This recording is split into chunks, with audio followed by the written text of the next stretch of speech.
చాలామందికి బైబిల్ చదవాలి బయో అని బిషప్ గారు పదే పదే చెప్తుంటారు. బిఫోర్ గాడ్, మొట్టమొదట మన దినాన్ని దేవుని దగ్గర ఆరంభించాలి, వాక్యం చదవాలి, ప్రార్థన చేయాలి. నాకు కూడా ఒకప్పుడు చాలా ఆశ ఉండేది, ప్రార్థన చేయాలి, వాక్యం చదవాలి. ప్రార్థన చేయాలంటే కూడా ఎక్కువసేపు చేయడం నాకు కష్టతరంగా అనిపించేది, ఆసక్తిగా ఉండకపోయేది. వాక్యం చదవాలి అని అంటే నాకు ఈ తెలుగు అక్షరాలు ఉన్న ఈ పరిశుద్ధ గ్రంథము ఏదో ఒక కొరియన్ పుస్తకంలాగా అనిపించేది. ఎప్పుడు ఆదికాండం ఆరంభించుకొని కొద్ది దూరం వెళ్ళగానే అర్థంగా ఆగిపోయేటోని, మళ్ళీ ఆరంభించుకొని ఆగిపోయేటోని.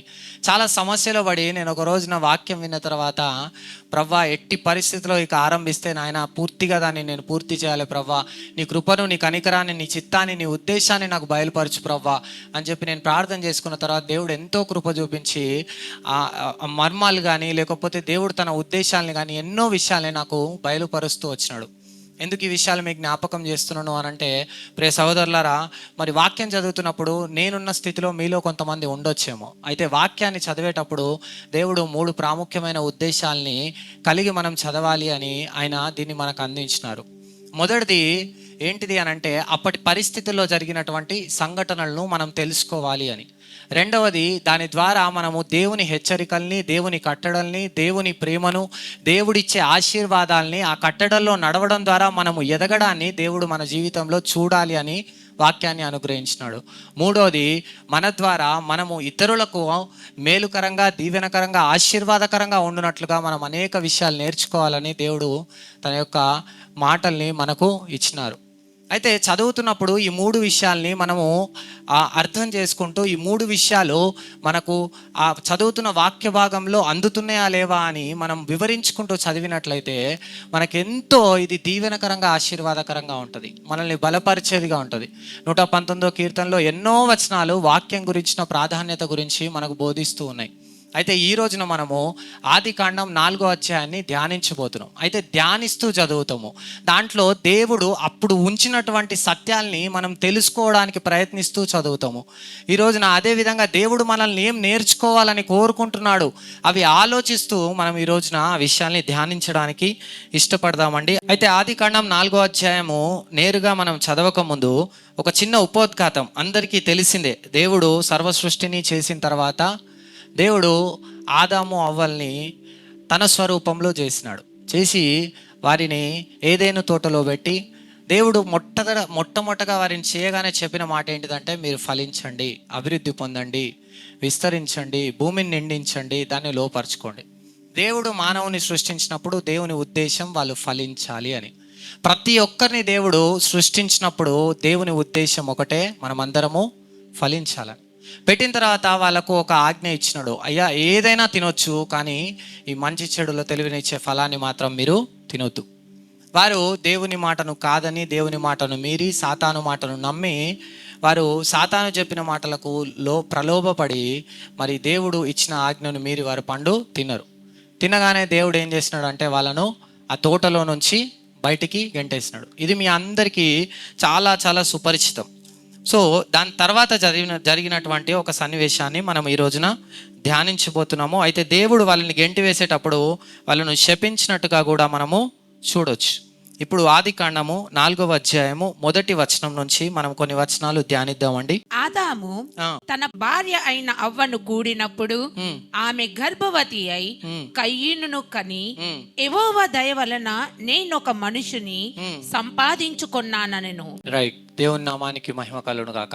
ఇక్కడ మీరు చూసినట్లయితే అయ్యా, మరి ఆదాము అవ్వల్ని ఇద్దరిని దేవుడు ఏదైనా తోటలోకి వెళ్ళి బయటికి గెంటి వేసినాడు. దేవుడు చెయ్యొద్దన్న పని వాళ్ళు చేసినారు, దేవుణ్ణి బాధ పెట్టినారు, దేవుణ్ణి దుఃఖ పెట్టినారు, దేవుని నుంచి దూరం అయిపోయినారు. అయితే నా ప్రశ్న ఏంటిది అని అంటే, దేవుని నుంచి దూరం అయిన తర్వాత కూడా ఎందుకు వీళ్ళను దేవుడు ఆశీర్వదించిండు? వాళ్ళను సృష్టించినప్పుడు వాళ్ళు ఫలించాలనుకున్నాడు, సంతోషము. కానీ దేవుని నుంచి దూరం అయిపోయినారు కదా, దేవుని మాట వినలేదు కదా, దేవునికి వ్యతిరేకంగా జీవించినారు కదా.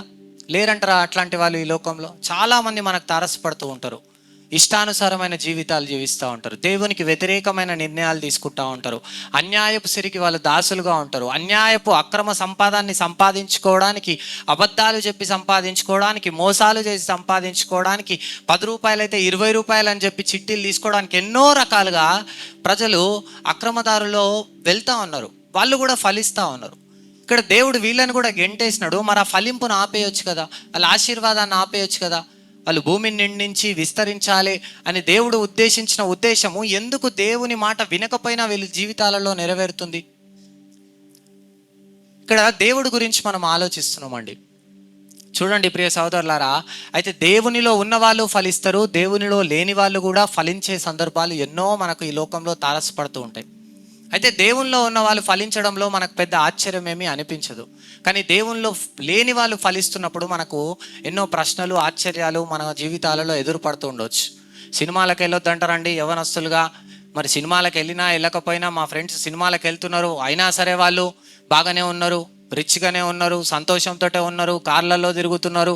మీరు ఎంతో ప్రయాసపడి నేను చిన్నప్పటి నుంచి కష్టపడి ఇంత స్థితికి వచ్చినా అని మీరు చెప్తున్నారు. కానీ మందు తాగుతున్న వాళ్ళు ఉన్నారు, ఎన్నో అబద్ధాలు ఆడుతున్న వాళ్ళు ఉన్నారు, ఎన్నో రకరకాలు చేస్తున్న వాళ్ళు ఉన్నారు. వాళ్ళు కూడా ఫలిస్తున్నారు కదా. అయ్యా, ఒక విషయాన్ని మనం గమనించినట్లయితే చెట్టును భూమిలో ఉన్నప్పుడు చెట్టు ఎప్పటికీ పచ్చగా ఉంటుంది కదండి. భూమిలో ఉన్నంతసేపు ఎప్పుడూ పచ్చగా ఉంటుంది. క్రీస్తులో ఉన్నంతసేపు భూమి అనేది క్రీస్తు అయితే, క్రీస్తులో మనం చెట్టుగా ఉన్నంతసేపు మనం కూడా పచ్చగా ఉంటాం. అయితే ఈ పచ్చగా ఉన్న చెట్టుకి ఎప్పుడు ఎండిపోదా? ఎప్పుడు ఫలాలు లేని కాలం ఉండదా? ఎండిపోతుంది. కానీ ఎండిపోయిన ఆ ఆకులన్నీ ఎప్పటికీ అలాగే ఉంటాయా? ఉండవు. అవి వాడిపోయి కింద రాలిపోతాయి, మళ్ళీ కొత్త చిగురు వస్తూ ఉంటుంది. కానీ దేవుడు లేకుండా ఉన్న వాళ్ళు ఏమైపోతారు అంటే, చెట్టును నరికి పక్కన వేసినాం అనుకోండి, చెట్టు ఏమవుతుందండి? ఎండిపోతుందా వెంటనే? చెట్టును నరికిన నేను నరకగానే నెక్స్ట్ మినిట్కి ఎండిపోతుందా? ఏమవుతుందండి? టైం పడుతుంది. కొన్ని 2 రోజులకు ఎండిపోవచ్చు, కొన్ని 10 రోజులకు ఎండిపోవచ్చు, కొన్ని 20 రోజులకు ఎండిపోవచ్చు. కొన్ని చెట్లు చాలా స్పెషాలిటీ ఏమైనా ఉంటే అవి సంవత్సరాల తరబడి అట్లనే పచ్చగా ఉండొచ్చేమో. కానీ ఆ పచ్చదనము, దానికి రావాల్సిన పంట, దాని ద్వారా మనము అనుభవించవలసిన, అది ఫలించాల్సిన ఫలాలు అది ఖచ్చితంగా ఫలిస్తుందని మనము చెప్పలేం. ఇక్కడ దేవుని నుంచి వీళ్ళు దూరమైన దేవుడు వాళ్ళ జీవితంలో ఆశీర్వాదాన్ని ఉంచిండు. తర్వాత ఇక్కడ అవ్వగారి గురించి మనం ఒక నిమిషం ఆగి ధ్యానిస్తే, అవ్వమ్మ అంటున్న మాట ఏంటిది? నేను యెహోవా దయ వల్ల ఒక మనుష్యుని దేవుడు కీడు చేసిండు కదా, దేవుడు గెంటేసిండు కదా, దేవుడు కాదనుకున్నాడు కదా, నువ్వు వద్దనుకున్నాడు కదా, దేవుడు ఇక నువ్వు నాకు కనబడదు, నా స్వరం నీకు వినబడదు, నేను లేకుండా ఎట్లా బ్రతుకుతావో బ్రతుకు, పంపేటప్పుడు మళ్ళీ ఇంకో మాట కూడా చెప్పిండు, మీ శాపంతో మీరు బ్రతుకుతారు. మరి ఇంత దేవుడు వాళ్ళ జీవితంలో కీడును అనుమతించిన మళ్ళా అంటున్న మాట ఏంటిది? యెహోవా దయ వల్ల. ఏందమ్మా, మర్చిపోవచ్చు కదా, కీడు చేసిండు కదమ్మా నీకు, యెహోవా కాదన్నాడు కదమ్మా, యెహోవా నీతో లేడు కదమ్మా, మర్చిపోవచ్చు కదా. మళ్ళీ ఆయనను ఇన్ని సంవత్సరం అయిన తర్వాత, ఎన్ని సంవత్సరాలు అయిందో కొడుకు పుట్టడానికి నాకు తెలియదు, కానీ మళ్ళీ ఏమంటుందామే? యెహోవా దయ వల్ల నేను మనుష్యుని. కృతజ్ఞతాబుద్ధి చూడండి అయ్యా, ఎంత మంచి కృతజ్ఞతాబుద్ధి చూపిస్తుందామె కదా. 10 మంది కుష్ఠరోగుల్ని లూకాసు వార్తలో చూస్తాం మనం. 10 మంది వెళ్ళి శుద్ధులవుతారు, కానీ ఒకడే తిరిగి వస్తాడు, కృతజ్ఞత చెప్తాడు. మిగతా 90 ఏరి అని అడుగుతాడు ప్రభు. ఉందా మనకు ఆ కృతజ్ఞతా బుద్ధి? ఏదో కొంచెం కాలు నొప్పి రాగానే, కడుపు నొప్పి రాగానే, తలనొప్పి రాగానే, దేవా ఉన్నావా?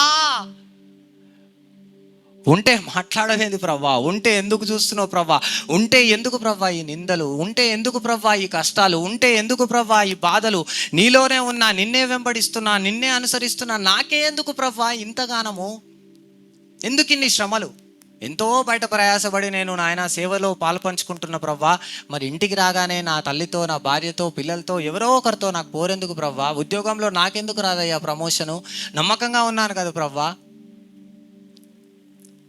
కానీ హవ్వమ్మ చూడండి, నేను యెహోవా దయ వల్ల మనుష్యుని సంపాదించుకున్నాను. అన్ని విషయాలలో తెస్సలోనికీయులకు రాసిన పత్రికలో నేను ఎక్కువ వచనాలు మీకు ఎందుకు చూపించట్లేను అని అంటే, ఆల్రెడీ మీకు చాలామందికి తెలుసు. రెండవది, సమయాన్ని సేవ్ చేయడానికి. తెస్సలోనికీయులకు రాసిన పత్రికలో అంటారు, అన్ని కాలములయందు, అన్ని వేళలయందు మనం దేవుణ్ణి స్తుతించాలి, స్తుతించబద్దులమై ఉన్నాం. హవ్వమ్మ కష్టకాలంలో కూడా దేవుణ్ణి స్తుతిస్తుంది. మనం నేర్చుకోవాలండి ఆమె దగ్గర నుంచి. తర్వాత కయీను గురించి. కయీను పుట్టగానే ఏమొచ్చింది ఆమెకు? ఏమొచ్చిందండి? కయీను పుట్టగానే, దేవునికి దూరం అయితే ఎవరి జీవితాలైనా సంతోషం ఉంటుందా? ప్రతిరోజు ఆయన కలుస్తున్నాడు, ఎంతో ఆశీర్వాదకరమైన స్థలంలో ఉంచిండు, సర్వ సృష్టి మీద అధికారం ఇచ్చిండు. ఆ ఏదైనా తోటను మొత్తము మీరే ఓన్ చేసుకోండి, this land belongs to you, trespassers will be prosecuted అన్నట్టు రాసిండు. ఇదంతా మీదే. ఇప్పుడు అదంతా పోయింది. దుఃఖం ఉండొచ్చు, బాధ ఉండొచ్చు, వేదన ఉండొచ్చు. ఆమె దేవుని స్తుతించింది. ఎప్పుడు స్తుతించింది? కయ్యేను పుట్టిన తర్వాత. కయ్యేను పుట్టుక దేవుని స్తుతించడానికి కారణమైంది.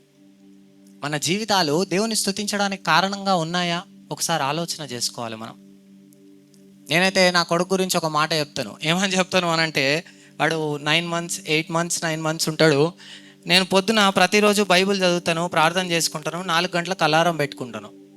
ఆ 4 గంటలకు అలారం ఒకవేళ నేను ఇగ్నోర్ చేస్తే, చేతనైతే లేదనుకుంటే, లేకపోతే చాలా చిరాగ్గా ఉన్నా అనుకుంటే, లేకపోతే ఇప్పుడు కాదు కాసేపు పడుకొని చదువుదాము అనుకుంటే, ఆ అలారం నేను స్నూజ్ చేస్తాను, లేకపోతే స్టాప్ చేస్తాను. కరెక్ట్గా ఇంకో అర్ధ గంటల్లో ఇంకో అలారం కొడుతుంది. కీ అనుకుంటా వాడు లేస్తాడు, ఏడవడం స్టార్ట్ చేస్తాడు. పోనీ టక్కున పడుకోడు. మేము బైబిల్ చదివిన రోజు టక్కున పడుకుంటాడు. మేము బైబిల్ చదివిన రోజు ఏడుస్తూనే ఉంటాడు. వాడిని ఎత్తుకొని మంచం మీదకి వెళ్ళి నా మబ్బంతా వదిలేదాకా వాడిని తిప్పాలి నేను. తర్వాత వాడు పడుకుంటాడు. వాడిని అక్కడ పడుకోబెట్టి, మబ్బు వదిలిందా బిడ్డ, దా ఇప్పుడు నా దగ్గరికి, మోకాళ్ళయి నాతో సమయము గడుపు. నా బిడ్డను బట్టి నేను దేవుని స్తుతిస్తున్నా. మనల్ని బట్టి, మన పిల్లల్ని బట్టి, మనల్ని బట్టి దేవునికి స్తుతి రావాలి. దేవుణ్ణి ఈ లోకం స్తుతించగలగాలి. చాలామందిని బట్టి దేవుణ్ణి స్తుతించడం పక్కకు పెట్టగా, చాలామందిని బట్టి ఏమొస్తుంది? దూషణ వస్తుంది. మిమ్మును బట్టియే కదా, రోమపత్రిక 2వ అధ్యాయంలో, మిమ్మును బట్టియే కదా అన్యజనుల మధ్యలో నా నామం దూషింపబడుతుంది, మీ క్రియల వల్ల నా నామం అవమానం పొందుతుంది. మనం ఎప్పటికప్పుడు గమనించుకోవాలి తల్లిదండ్రులుగా. ఏమని? మన పిల్లల్ని బట్టి వాళ్ళు ఉంటున్న ప్రాంతంలో దేవునికి స్తుతి వస్తుందా, అవమానం వస్తుందా? ఆఫీస్లో నాకు పూర్ణ అనే ఫ్రెండ్ ఉన్నాడు, అన్యుడు, హైందవుడు. ఆ అబ్బాయి నా దగ్గరకు వచ్చి ఒక రోజున వాళ్ళందరూ కూర్చొని మందు తాగుతున్నారు. రవితేజ రా తాగుదు అని అన్నాడు. ఏం తాగమరా అంటే, ఏం రా అబద్ధం ఆడతావు, మొత్తం మీ చర్చిలో ప్రతి ఆదివారం తాగుతారు కదా వైను అని అంటున్నాడు.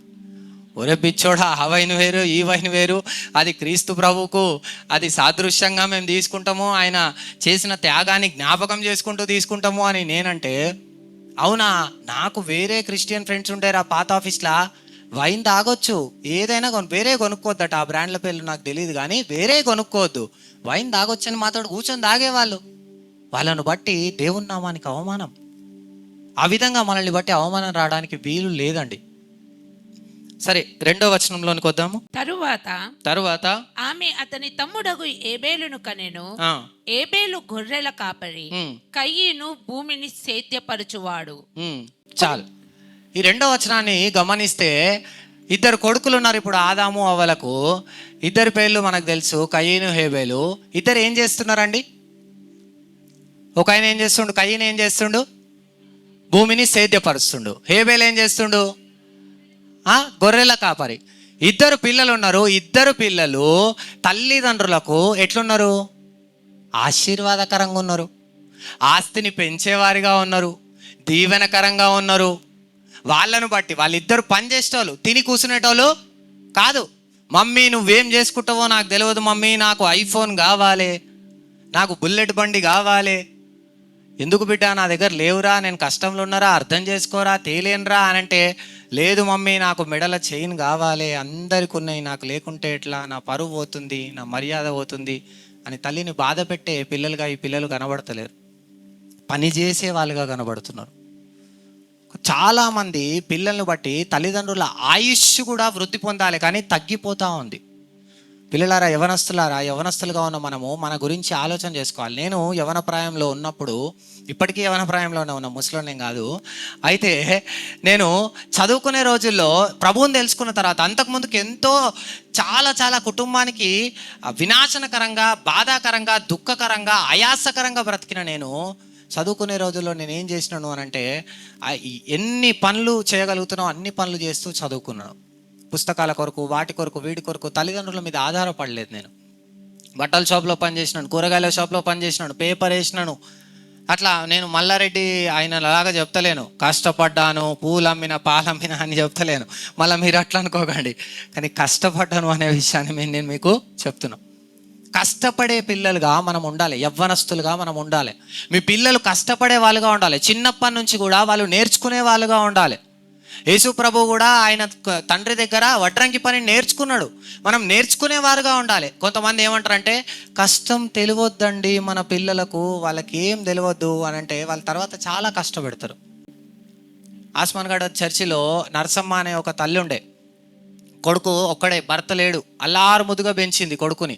యవన ప్రాయంలోకి వచ్చేసరికల్లా చెడ్డ స్నేహితులతో పూర్తిగా తిరిగి ఎంతగా చెడిపోయిందంటే బాగా తాగి వాళ్ళ అమ్మ ఎన్ని చెప్పినా వినకుండా, ఎన్నిసార్లు సజెషన్స్ ఇచ్చినా పట్టించుకోకుండా, నా ఇష్టం, నాకు నచ్చింది చేసుకుంటా, నీకేంది, నీకేం అవసరం, నా జీవితం నా ఇష్టం, నా మందు నా ఇష్టం, నా డబ్బులు నా ఇష్టం, నీకేం అవసరం అంటూ తల్లిని ఎంతో ఎదిరిస్తూ వచ్చిండు. ఆమె విసిగిపోయింది, వేసారిపోయింది, ఏం చేయాలో అర్థం కాలేదు. బాగు చేసుకోవడానికి చాలా ప్రయత్నాలు చేసింది, ఫలించలేకపోయింది. కానీ ఆయన తాగి ఏమైపోయిందంటే కిడ్నీలు 2 ఫెయిల్ అయిపోయినాయి. ఫస్ట్ ఒక కిడ్నీ ఫెయిల్ అయింది, తర్వాత 2వ కిడ్నీ ఫెయిల్ అయింది. అబ్బాయి పేరు నాగరాజు. 2 కిడ్నీలు ఫెయిల్ అయిపోయినాయి. తర్వాత అబ్బాయికి పెళ్లి చేస్తేనైనా బాగుపడతాడు అనుకొని కిడ్నీలు ఫెయిల్ అవ్వక ముందు తాగుతున్నాడు అని పెళ్లి చేసిరు. పెళ్ళి అయిన సంవత్సరానికో 9 నెలలకో కిడ్నీలు ఫెయిల్ అయిపోయినాయి. డయాలసిస్ మీదకి వచ్చిండు, చనిపోయే పరిస్థితి. డయాలసిస్కి చాలా డబ్బు అవుతుంది. బక్కగా అయిపోయాడు, ఆ మంచంలో కట్టెలాగా అయిపోయాడు. తల్లి ఎంతో దుఃఖపడతా ఉంది, ఏం చేయాలో అర్థమవుతలేదు. ఎన్నో ప్రార్థనలు చేస్తారు, ఎన్నో ప్రయాసలు పడ్డది ఒక్కతే తల్లి. కానీ బాగు చేసుకోలేకపోయింది, చాలా కష్టపడ్డది. చివరాఖరికి ఆమెకు ఒక సొల్యూషన్ ఏం దొరికిందంటే కిడ్నీ ట్రాన్స్ప్లాంట్ చేస్తే బతుకుతాడమ్మా. మరి కిడ్నీ ఎవరిస్తారు? 30-40 లక్షలు అడుగుతారు. ఇంకెంత అడుగుతారో నాకు అంత పర్టికులర్గా తెలియదు. కిడ్నీ ఎవరిస్తారు? ఒక కిడ్నీ మీద ఎవరు ఉండడానికి ఇష్టపడతారు? అప్పుడు తల్లి అన్నది, నా బ్లడ్ టెస్ట్ చేయండి అయ్యా. నిజంగా జరిగిన యథార్థ సంఘటన, చేస్తే మ్యాచ్ అయింది. అయ్యా మరి నా కిడ్నీ ఒకటన్నా తీసి నా కొడుకు పెట్టండి, వాడు ఒక కిడ్నీ మీద నేను ఒక కిడ్నీ మీద బ్రతుకుతామని. పిచ్చా అమ్మ, నువ్వు వృద్ధాప్యంలోనికి దగ్గరలో ఉన్నావు, నీకు చేస్తే నువ్వు చచ్చిపోతావు, ఈ ఆపరేషన్ ఫెయిల్ అయితే ఏదైనా జరగవచ్చు, నువ్వు చావచ్చు, వాడు చావచ్చు, మా మీద కేసులు అవుతాయి, ఎట్టి పరిస్థితుల్లో మేము చేయము అని అంటే ఆమె మొండిగా ఆ డాక్టర్లతోటి వాదించి, మీరు చెయ్యకపోతే నేను ఇదే హాస్పిటల్ బయట చేయడం లేదు కాబట్టి నా కొడుకు చచ్చిండు, అందుకనే నేను చచ్చిపోతున్నాను, సూసైడ్ చేసుకొని చచ్చిపోతా అని బెదిరించింది. ఇక ఆమె బాధ చూడలేక అర్థం చేసుకొని ఇంకా కొంతమందిని రెఫరెన్స్లను బట్టి, కొంతమంది సజెషన్స్ ఇవ్వడాన్ని బట్టి, మొత్తానికి ప్రభు కృపను బట్టి ఆపరేషన్ చేశారు. ఇప్పుడు తల్లికో కిడ్నీ, కొడుకో కిడ్నీ. కొంతకాలం అయిన తర్వాత ఆరోగ్యాన్ని పూర్తిగా పొందుకున్నాడు, భార్య తిరిగి వచ్చింది, తాగుడు మానేసిండు, ఆశీర్వదింపబడ్డాడు. ఇప్పుడు పరిచర్య చేస్తుండు. వాళ్ళు కల్వర్ టెంపుల్కి వెళ్తారు. వాళ్ళ కుటుంబం మొత్తం పరిచర్యలో ఉంది. సంతోషం, మీ అందరు చప్పట్లు కొట్టిరు. మరి ఆ తల్లి ఇప్పుడు ఈ కొడుకు ఇద్దరు ఒక్కొక్క కిడ్నీ మీదే బతుకుతున్నారు. ఎప్పుడైనా బిర్యానీ తినండి అంటే వద్దు బిడ్డ, తినొద్దు, మంచిది కాదు. ఆశ ఉండకపోవచ్చు ఆ తల్లికి. కొడుకు అంటే తప్పు చేసిండు, అనుభవిస్తుండు, ఓకే, మరి తల్లి ఎందుకు అనుభవించాలి? ఆంటీ కూల్ డ్రింక్ తాగండి, వద్దు బిడ్డ తాగొద్దు, మంచిది కాదు, కిడ్నీకి, ఎక్కువ కాలం బ్రతకము, వాడు తాగొద్దు, నేను తాగొద్దు. పిల్లలారా, మనం మన ఇష్టం అనే దాన్ని బట్టి యవ్వనస్తులారా జాగ్రత్త గమనించండి. మన తల్లిదండ్రుల ఆయుష్ తగ్గిపోతుందా పెరుగుతుందా గమనించుకోవాలి మన జీవితాలలో. తల్లిదండ్రులుగా కూడా అది మన బాధ్యత. మన పిల్లల ప్రవర్తన ఎట్లుంది ఎప్పటికప్పుడు వాళ్ళను గమనిస్తూ ఉండాలి, సరిచేయడానికి ప్రయత్నం చేస్తూనే ఉండాలి. వాళ్ళు వినరండి, మాట వినరు, వెళ్ళిపోతారు అని అంటే తర్వాత వాళ్ళు నీకు వాళ్ళకు ఎంతో కీడును తెచ్చుకున్న వాళ్ళు అవుతారు. అయితే ఇక్కడ 2వ వచనంలో మనం చూస్తున్నాము, వాళ్ళిద్దరూ కష్టపడి పని చేసేవాళ్ళు. వాళ్ళు సోమరులుగా ఉండేవాళ్ళు కాదు, తల్లిదండ్రులకు దుఃఖాన్ని కలిగించేవాళ్ళు కాదు, ఆస్తిని పెంచేవాళ్ళు, ఆయుష్ను పెంచేవాళ్ళు. సరే, తర్వాత 3వ వచనము, కొంతకాలమైన తరువాత కయ్యూను పొలము పంటలు కొంత యెహోవాకు అర్పణగా తెచ్చెను. ఏబేలు కూడా తన మందలో తొలుచూలన పుట్టిన వాటిలో క్రొవ్విన వాటిని కొన్ని తెచ్చెను.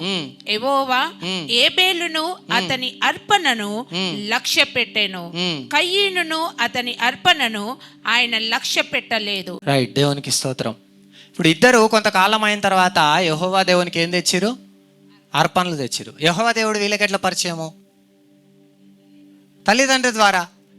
సృష్టించింది సృష్టికర్త మన తండ్రి ఆయనను కాదని మేము తప్పు చేసినాము, బయటికి వచ్చినాం, పరిచయం చేసింటారు.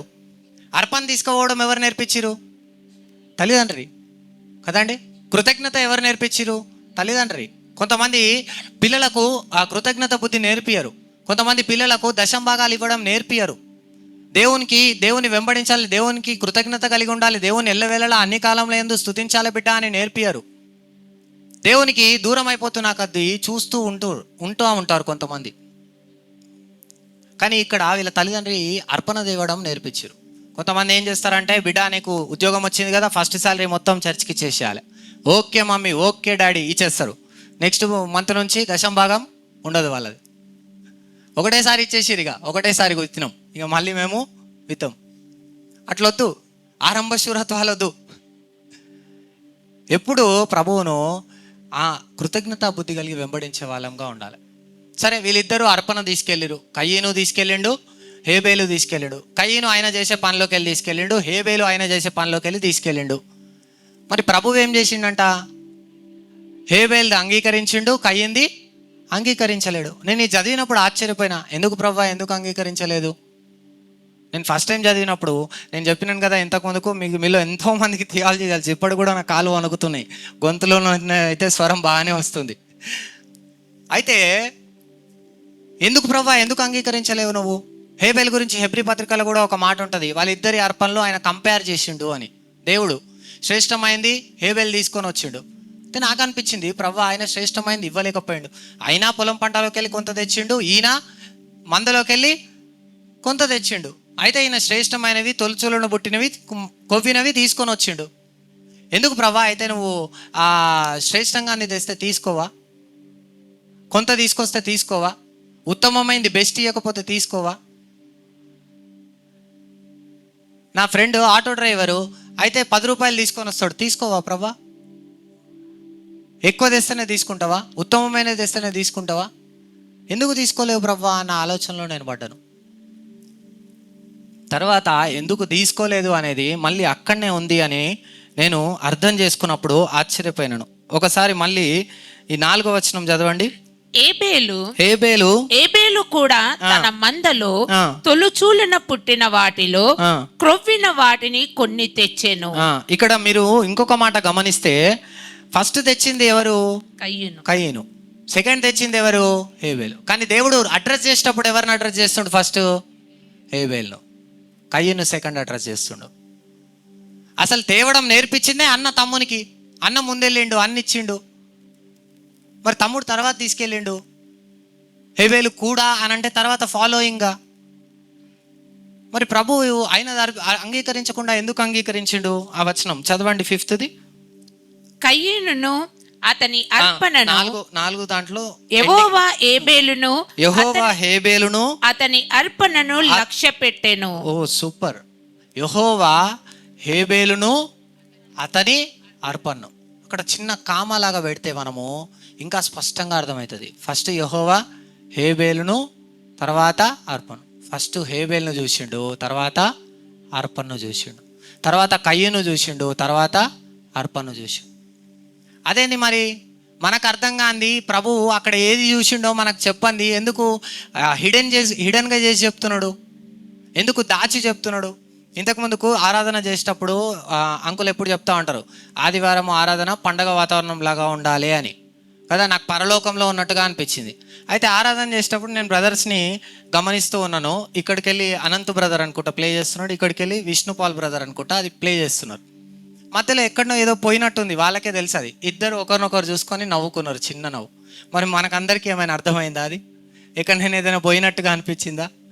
ఏదైనా తప్పు జరిగింది అనిపించిందా? అనిపించలేదు. అది వాళ్ళకు మాత్రమే తెలుసు.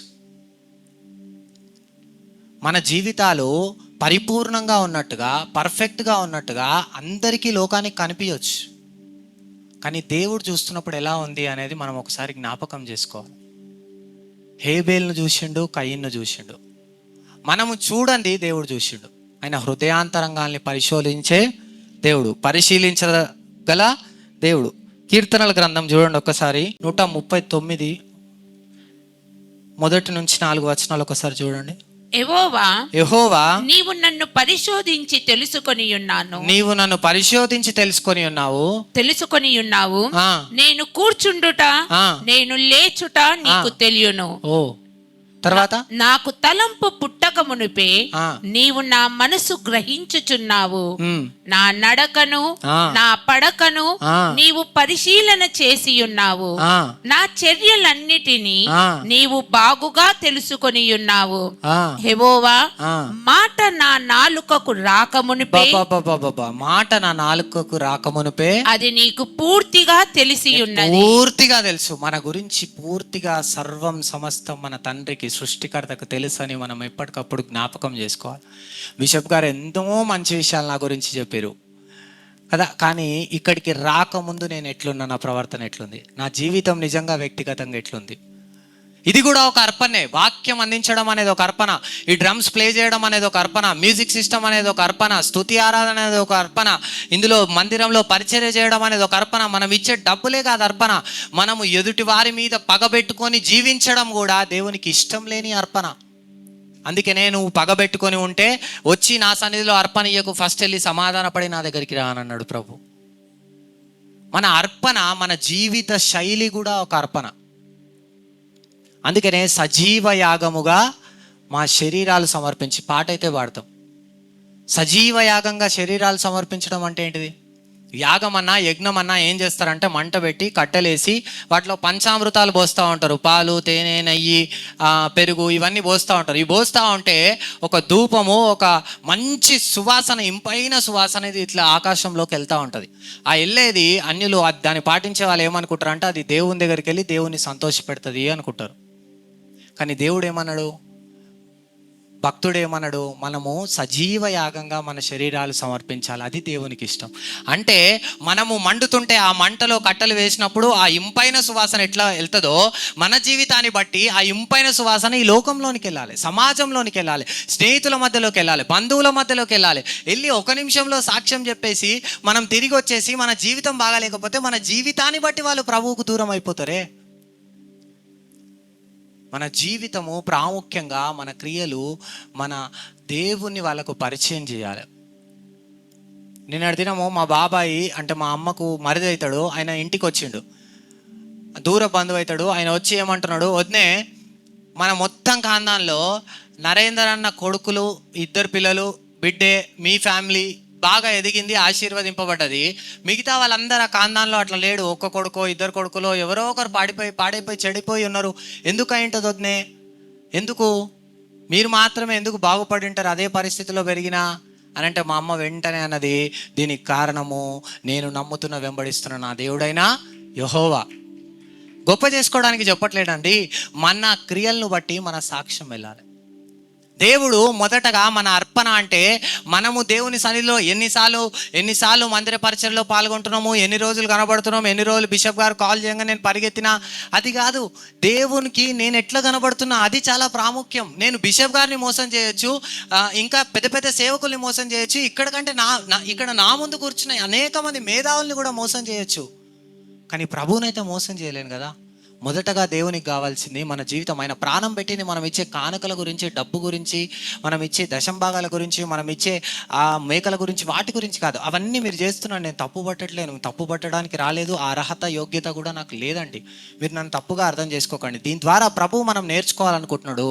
ఏం నేర్చుకోవాలనుకుంటున్నాడు అంటే, ముందు నేను నీ కొరకు ప్రాణం పెట్టినయ్యా, నీ కొరకు. దేవుడు ఎంతగా వేదన పొందిండో ఒక్కసారి ఆగి ఆలోచన చేస్తే మనకు అది అర్థమవుతుంది.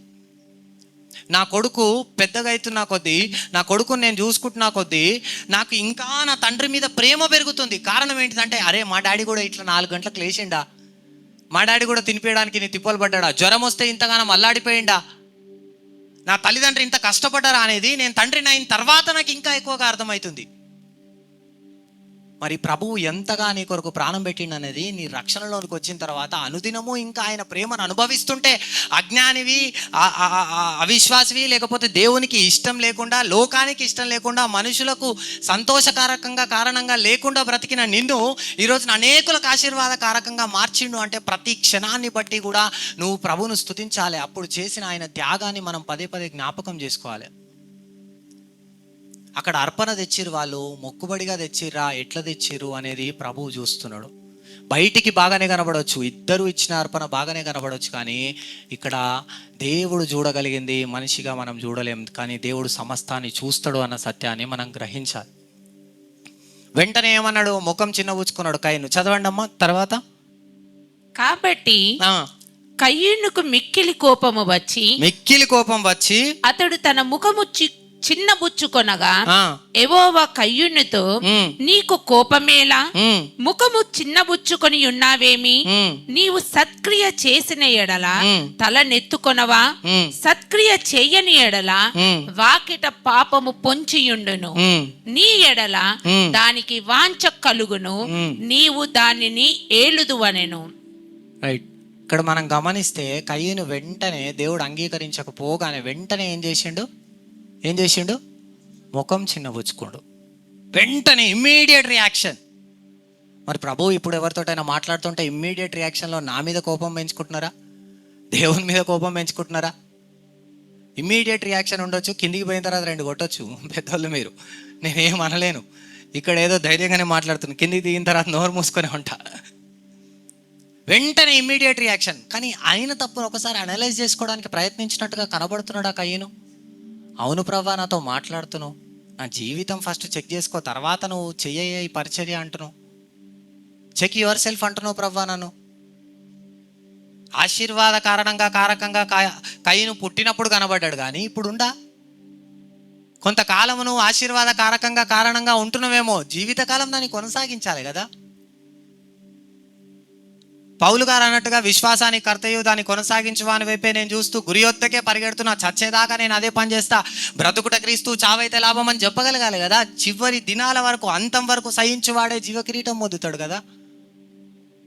ఉందా మరి?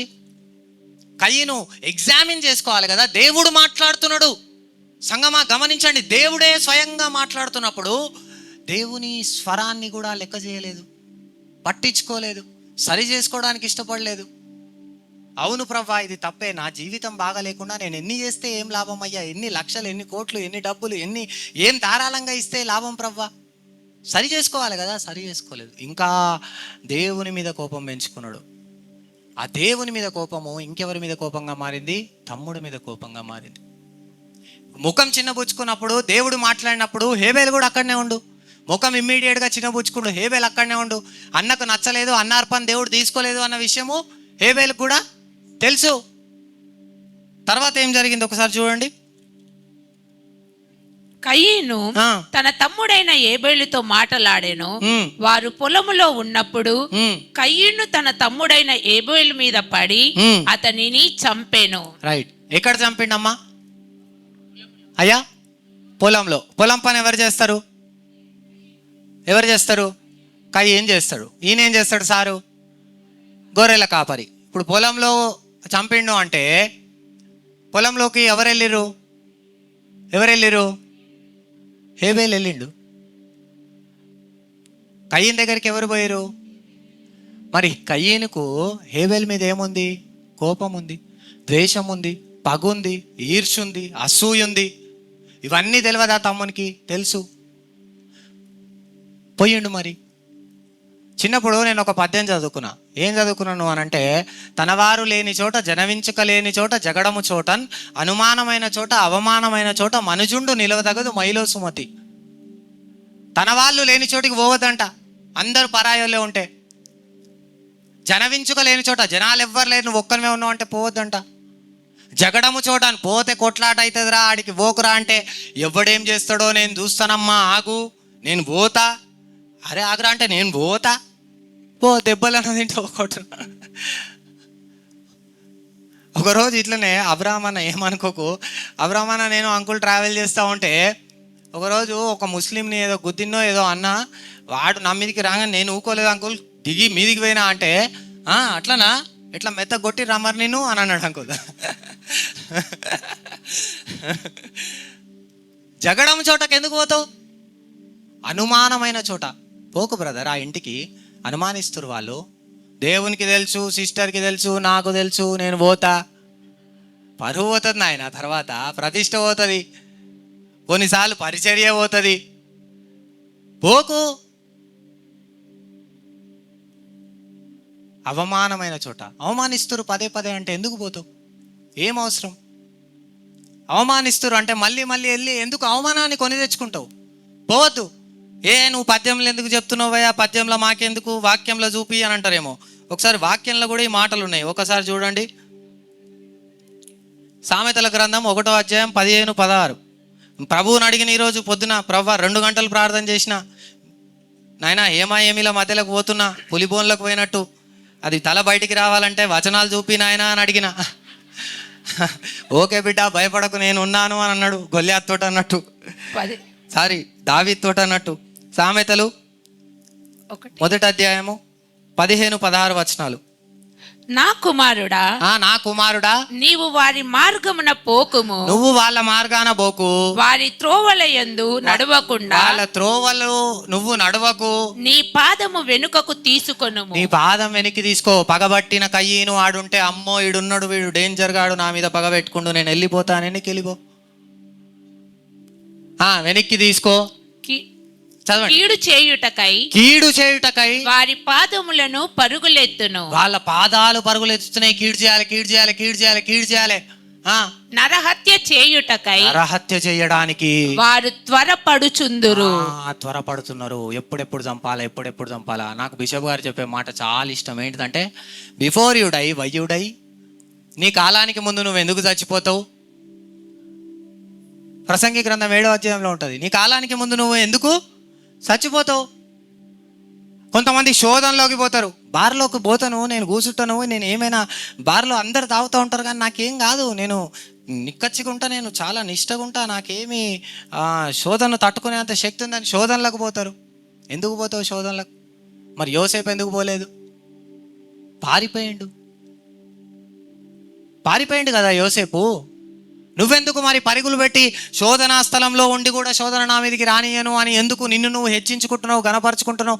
దేవుని వాక్యం సెలవిచ్చింది, దుష్టుల ఆలోచన చొప్పున నడవక, పాపుల మార్గంలో నిలవక, అపహాసలు కూర్చుండే చోట కూర్చుండక. వద్దు, అట్లాంటి వాళ్ళ మధ్యలోకి వద్దు, దూరం ఉండు. పోయిర్రు కయ్యన్ దగ్గరికి హేబేల్ గారు పోయిర్రు, చనిపోయాడు. అక్కడ ఏమనుంది? మాటలాడాను అని ఉంది. మనం టీవీ పెడతాం, భర్త టీవీ సీరియల్ పెట్టలేదని కోపం వచ్చిన భార్య భర్తను చంపేసింది. టీవీ సీరియల్ పెట్టకపోతే చంపేస్తారా? ఉప్పు ఎక్కువైందని భర్త ఈ కుక్కర్ దాంతో కొట్టి చంపేసిండు. ఉప్పు ఎక్కువైపోతే చంపేస్తారా? మరి ఏమైతే చంపుతారండి? అక్కడ జరిగింది అదేనా? అక్కడ ఆరంభమైంది. ఒక బండి ఇంకో బండికి అడ్డం వచ్చిందని కొట్లాడుకొని చంపేసుకున్నారు. అక్కడ అది జరగదు. ఏం జరుగుతుంది? మాట పెరుగుతుంది. తెలియదా మనకు వాక్యం? అధిక మాటలే అందు దోషం ఉండక మానదు, విస్తారమైన మాటల్లో దోషం ఉండక మానదు. ఎందుకు మరి అట్లాంటి వాళ్ళతోటి మనం విస్తారంగా మాట్లాడాలి, ఒప్పించాలి, అంగీకరింపజేయాలి కదా. కొంతమంది సువార్త పరిచర్యకి వెళ్తే కూడా ఏం చేస్తూ ఉంటారు? యేసు ప్రభువే దేవుడు, ఒప్పుకో, నీ బుక్కులు తీసుకురా, నా బుక్కులు తెస్తా. మరి నాకెక్కడ కనపడలేదు అట్లా వచనము. వాళ్ళని కూసబెట్టి, మీరు అన్యుల్ని కూసబెట్టి ఖచ్చితంగా ఒప్పించండి అని ప్రభువు చెప్పినట్టు, పౌలు గారు చెప్పినట్టు ఒప్పుకో అని ఒప్పిస్తూ ఉంటారు. అది పెద్దగైతుంది, దెబ్బలు కొడతారు, తింటారు. పల్సన్ చర్మం నాలెక్కైతే మెత్తగా దెబ్బలు తినాల్సి వస్తుంది. జర్ర తోలు ఎక్కువ ఉంటే దెబ్బలు తక్కువ తగులుతాయి. కానీ తినకైతే తప్పదు కదా. అందుకనే అధిక మాటల్లో దోషం ఉండక మానదు. సామెతలు చివరి వచనం ఒకసారి చూడండి. సామెతలు 19:2.